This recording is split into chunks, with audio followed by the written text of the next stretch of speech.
Do you love cookies? Who doesn't, right? But have you ever eaten cookies that are vegan, have no animal products, basically have no gluten, sugar, salt, or oil? Have you ever made cookies that are actually good for you? And today I will show you an easy to make recipe for the cookies that you can eat and not worry about increasing your cholesterol or gaining pounds. You can actually eat these cookies as your breakfast because they are so good for you.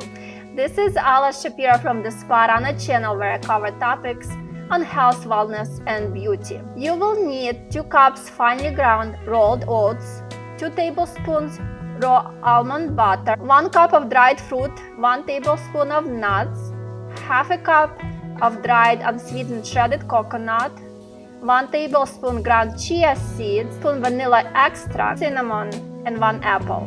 We will start with making oat flour. I substitute oat flour anytime the recipe calls for a regular flour. It is delicious and gluten-free. Many people have issues with gluten and actually do not even know about it. If you are finding value in this video, please like this video. It will make a huge difference in growing my channel.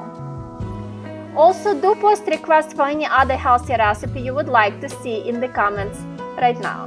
Make sure to stick around to the end, where I will share the calories and nutritional information for these cookies.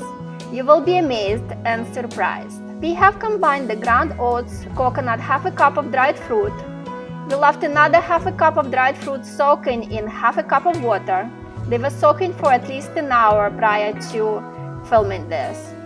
Now we are combining soaked dried fruit with its water with the ground oat mixture, adding chia seeds, almond butter, pureed apple, shredded coconut, nuts, vanilla extract. You can also use vanilla powder here, cinnamon, and then mix everything well.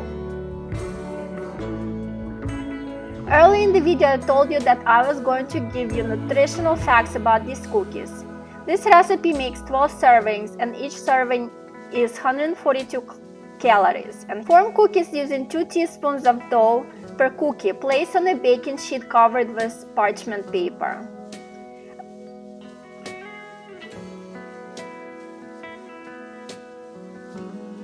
And for the last step, bake at a low heat of 200 to 220 degrees